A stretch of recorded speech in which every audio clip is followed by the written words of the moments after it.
Breaking News Kompas TV kami lanjutkan, saudara masih menyoroti gelombang unjuk rasa yang terjadi di sejumlah titik di Indonesia, termasuk di Jakarta.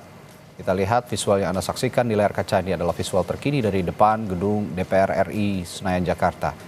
Kita ketahui Parlemen akan segera mengesahkan rancangan atau revisi Undang-Undang Pilkada yang mana sebelumnya dianggap menganulir putusan Mahkamah Konstitusi soal syarat pencalonan kepala daerah yang akan diselenggarakan di Pilkada serentak 2024. Ini adalah satu bentuk protes dari Civitas Akademika yang terjadi di depan gedung DPR RI.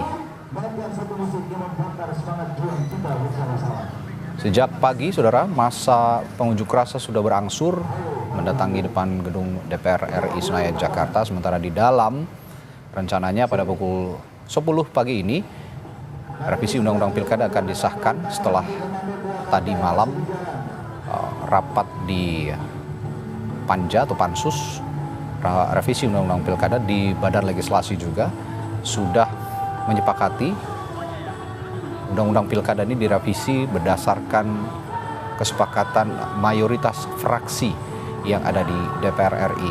Hanya satu fraksi yang tegas menolak revisi Undang-Undang Pilkada, yakni fraksi Partai Demokrasi Indonesia Perjuangan. Sisanya semua fraksi menyetujui untuk kemudian dibawa di paripurna DPR RI untuk disahkan.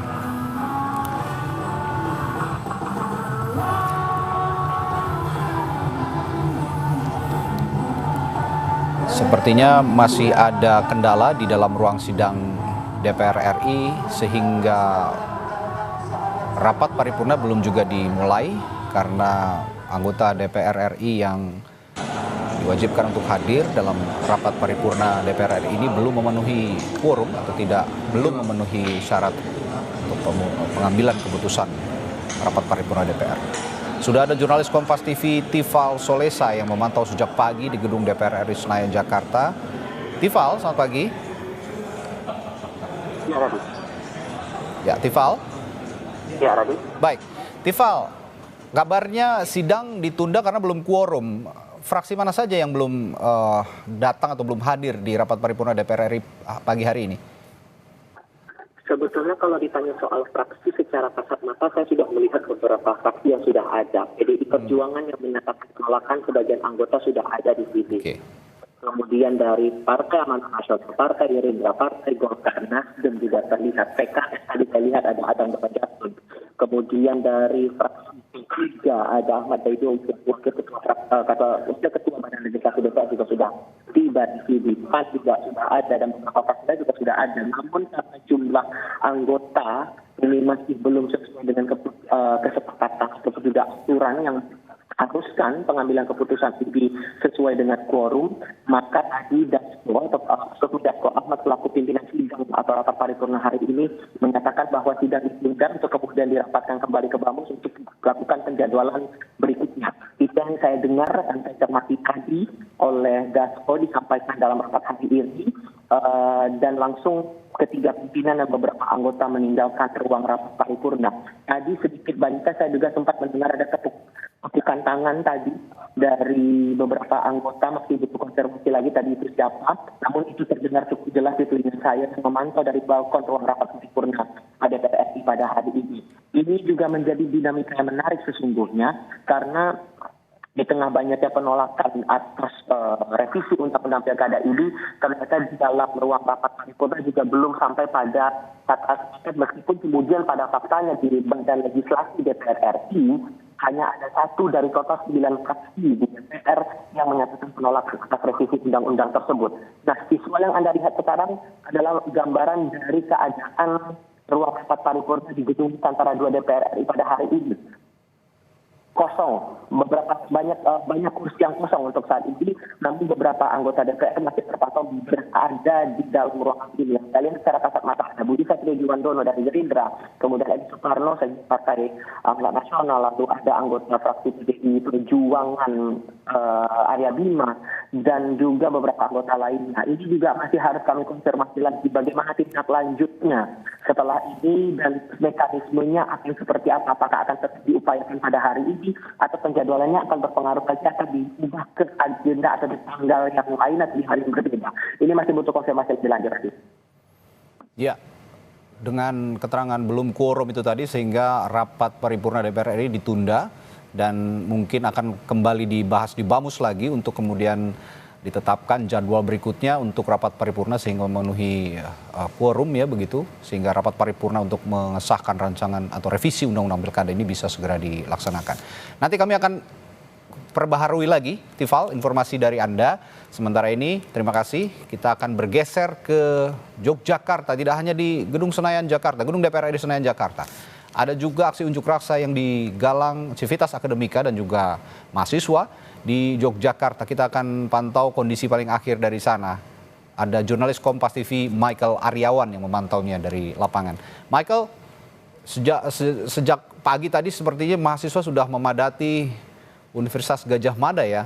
Ini dari unsur Civitas Akademika mana saja dari selain Universitas Gadjah Mada yang melaksanakan unjuk rasa hari ini?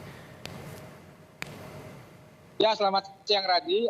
Jelang siang ini mahasiswa dari Universitas Gadjah Mada sudah bergeser.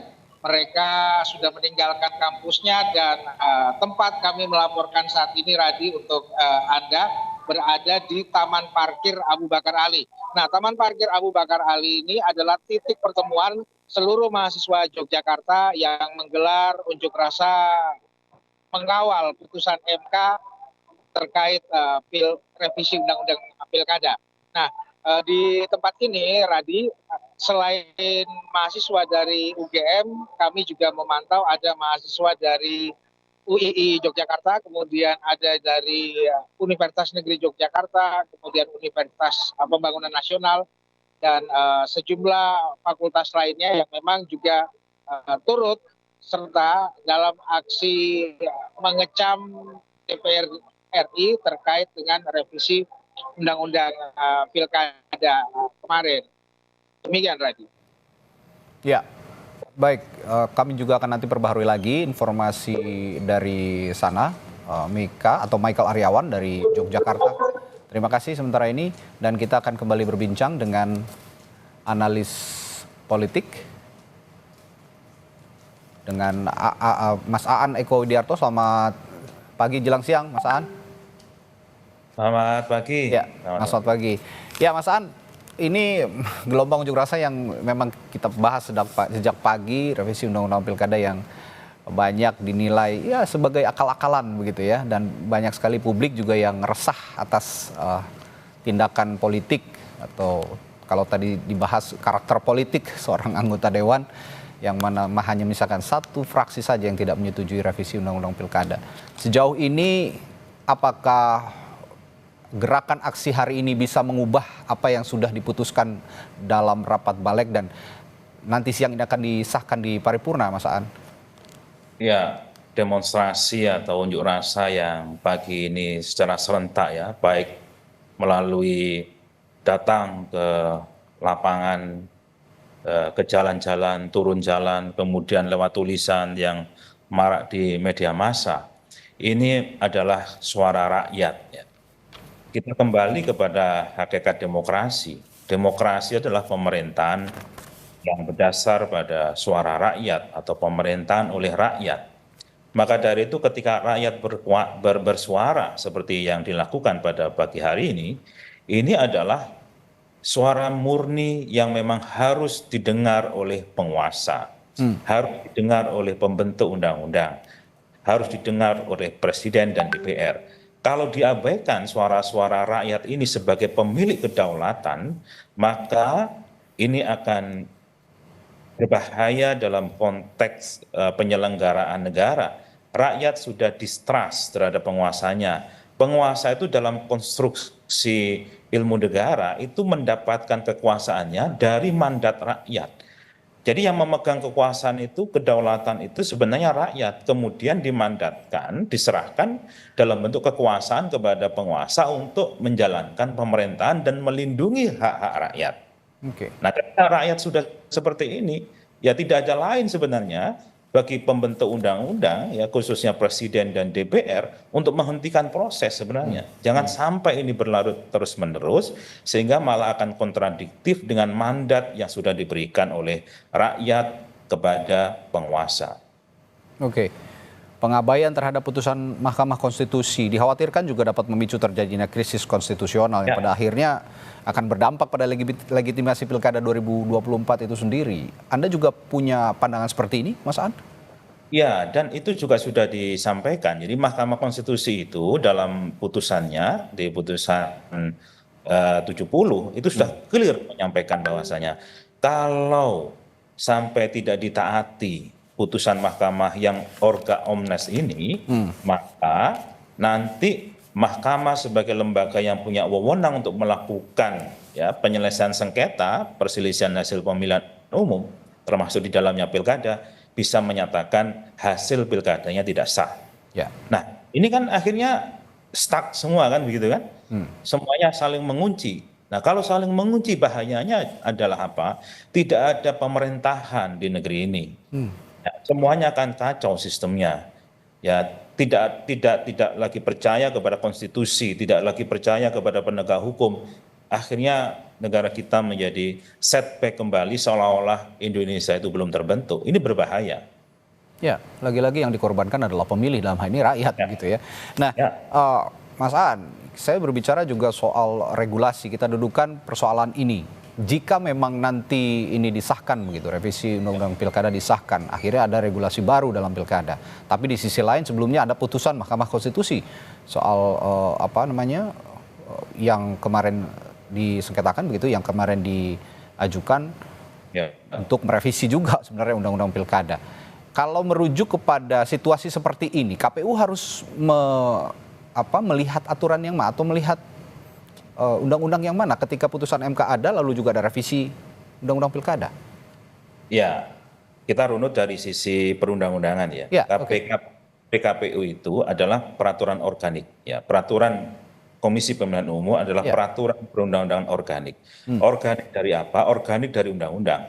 Sehingga KPU dalam membentuk peraturan KPU itu memang merujuk kepada undang-undang. Nah, undang-undang apa ini? Undang-undang Pilkada kan begitu. Betul. Nah, undang-undang Pilkada yang mana kan ini? Untuk saat ini adalah undang-undang Pilkada yang sudah diberikan tafsir oleh Mahkamah Konstitusi dalam putusan 60 dan 70. Nah, untuk saat ini. Kalau misalnya nanti yang sedang diparipurnakan ini, mau diparipurnakan ini, ternyata jadi undang-undang, kan itu mencabut kan gitu logikanya, mencabut undang-undang yang lama. Jadilah undang-undang yang baru sesuai dengan hasil paripurna hari ini, misalnya begitu. Nah, secara hukum, RUU yang nanti dihasilkan oleh DPR dan Presiden itu juga sah. Ada asas hukumnya praduga rahmatah. Jadi tindakan apapun dari penguasa untuk membentuk undang-undang itu dianggap sah sampai dengan undang-undang itu belum dinyatakan tidak berlaku oleh pengadilan atau belum dicabut oleh yang membentuknya. Sehingga dalam hal ini menurut saya KPU harus menunggu dulu. Ini kan posisi masih transisi semua ya. Menunggu dulu dari peraturan yang memang betul-betul sudah berlaku. Bisa jadi nanti RUU yang dihasilkan oleh DPR ini akan diuji kembali ke Mahkamah Konstitusi. Saya tadi menyampaikan yang sangat mungkin adalah uji formil, itu paling mudah. Kenapa? Ini undang-undang sangat kilat sekali, sangat bertentangan dengan putusan mahkamah sebelumnya yang di sana menentukan bahwasannya pembentukan undang-undang harus meaningful participation dalam prosesnya. Kalau cuma semalam, kapan mau mendengar masyarakat? Kapan memberikan penjelasan kan jelas nggak mungkin. Jadi dalam ini sangat mungkin juga nanti mahkamah dalam memutus juga tidak lama-lama. Kenapa? Karena masalahnya sudah clear. Ya, kalau ada pengajuan dari masyarakat untuk melakukan uji formil terhadap revisi Undang-Undang Pilkada yang saat ini mau dibentuk itu, maka bisa saja mahkamah langsung membatalkan itu. Kalau itu batal, maka KPU harus merujuk kembali kepada norma yang lama yang belum waktu itu sudah diputus oleh Mahkamah Konstitusi. Nah, jadi akan seperti itu. Kalau kemudian nanti DPR ternyata membuat lagi, bagaimana? Apakah seperti ini kita bernegara? Ya kan? Tidak ada saling menghormati. Jadi seharusnya putusan Mahkamah Konstitusi, putusan pengadilan sesuai dengan azas res judicata tadi harus dihormati. Ya, sebagaimana kita juga menghormati dulu, suka tidak suka, putusan 90 ya tahun 2023 yang di situ memberikan perubahan usia terhadap paslon presiden dan wakil presiden juga akhirnya dihormati. Akhirnya terjadilah pemilihan presiden, akhirnya terpilihlah presiden. Semuanya menghormati. Ya, suka atau tidak suka. Dan ini persoalannya untuk yang saat ini bukan persoalan substansinya, tapi persoalan penghormatan terhadap putusan pengadilan dalam konteks kita sebagai negara hukum. Itu problem kenegaraan yang memang kita harus jaga agar kita tidak terperosok ke dalam Indonesia adalah mahstat, Indonesia adalah negara kekuasaan. Ini sangat tipis antara Reichstat dengan mahstat dalam perilaku yang ada hari ini. Nah, inilah harus kita jaga. Oke. Dalam rapat balik tadi malam, Mas Aan, fraksi PDI Perjuangan meminta Minderheitsnota atau nota keberatan pada rapat paripurna nanti apabila RUU ini menegasikan putusan MK nomor 60 dan 70. Nah, apakah langkah ini juga bisa menjadi pengaruh besar atau bisa memberikan pengaruh besar dalam pengambilan keputusan dalam rapat paripurna nanti, Mas Aan? Ya, secara politik itu bisa berpengaruh memang ya, untuk menunjukkan bahwa standing salah satu fraksi itu tidak setuju dan keberatan terhadap keputusan yang mau dibuat ya. Tapi kalau secara hukum memang yang menjadi mekanisme adalah quorum. Setelah quorum kemudian apakah suaranya sudah melebihi dari suara yang dibutuhkan untuk persetujuan. Jadi intinya berapa jumlah yang setuju dan berapa jumlah yang tidak setuju. Kalau jumlah yang setuju lebih banyak, maka terjadilah persetujuan itu. Persetujuan di internal DPR. Belum nanti ada persetujuan bersama antara Presiden dengan DPR. Nah, hari ini agendanya adalah masih membentuk persetujuan bersama di DPR, para anggotanya, seluruh anggota dihitung one man one vote, kemudian dari situlah akan diketahui. Kalau ada nota keberatan dari salah satu fraksi, misalnya dalam hal adalah PDI, nah itu kan berapa signifikansi jumlah orangnya. Kalau tidak signifikan terhadap keseluruhan, maka bisa aja kalah tetap. Ya 8 lawan 1 kan. Nah, dari sisi jumlah orang tentunya ya masih kalah ya, yang satu ya, betul. Fraksi terbesar begitu. Baik, Mas Aan, kita akan lanjutkan nanti perbincangannya. Namun sebelum itu kami akan sampaikan informasi terlebih dahulu. DPR hari ini, saudara, menggelar rapat paripurna mengesahkan revisi Undang-Undang Pilkada. Rapat dipimpin oleh Wakil Ketua DPR RI Sufmi Dasko Ahmad. Nah, usai membuka rapat paripurna, Sufmi Dasko mengatakan rapat paripurna harus memenuhi aturan tata tertib. Namun karena peserta rapat tidak memenuhi quorum, maka rapat paripurna hari ini ditunda dan tidak bisa dilaksanakan. Sesuai dengan tata tertib yang ada di DPR, bahwa rapat-rapat dalam pengambilan keputusan atau rapat paripurna itu harus memenuhi aturan dan tata tertib yang berlaku. Nah, setelah diskor sampai dengan 30 menit, tadi peserta rapat tidak memenuhi quorum, sehingga sesuai dengan aturan yang ada bahwa rapat tidak bisa diteruskan. Nah, sehingga acara pada hari ini pelaksanaan pengesahan revisi Undang-Undang Pilkada otomatis tidak bisa dilaksanakan. Berapa yang hadir, Bang, laporannya fraksi Gerindra sendiri? Di fraksi Gerindra ada 10. Hanya 10 yang hadir? Jadi hadir fisik ini ada 86 orang kalau nggak salah tadi. Ya, gitu. Bang, ini ditunda atau dibatalkan? Ya, kalau sidang hari ini ya kita tunda. Kita ada mekanisme, nanti kan harus dirapimkan lagi, dibamuskan lagi. Jadi pada hari ini kita DPR mengikuti aturan dan tata tertib yang ada, sehingga pada hari ini pengesahan tidak dapat dilaksanakan. Kalau rapim dan bamusnya akan dijadwalkan kapan, Bang? Ya belum tahu. Apakah nanti akan sebelum 7 Agustus pendaftaran atau gimana, Bang? Ya, kita akan lihat mekanisme juga yang berlaku, apakah nanti mau diadakan rapim dan bamus, karena itu ada aturannya, saya belum bisa jawab. Kita akan lihat lagi ya dalam beberapa saat. Bang, di saat yang sama kan agenda pengesahan hari ini itu kan menuai gelombang penolakan, dan apakah tetap digelar juga rapat Rapim dan Bamus atau pengesahannya? Ya, nanti kita akan lihat perkembangannya ya. Kita akan rapatkan, dan kita DPR itu adalah lembaga perwakilan dari rakyat, dan tentunya juga akan melihat aspirasi dari rakyat. Demikian. Kita akan pantau lagi kondisi terkini di depan gedung DPR RI, di mana di sana ada aksi unjuk rasa mahasiswa yang sedang dilakukan. Ada jurnalis Kompas TV Claudia Carla yang akan melaporkannya langsung dari depan gedung DPR RI Senayan, Jakarta. Carla, selain tentu saja tuntutan para mahasiswa ini untuk agar DPR tidak mengesahkan revisi Undang-Undang Pilkada, selain itu adakah tujuan lain atau tuntutan lain dari mahasiswa terkait unjuk rasa hari ini, Carla?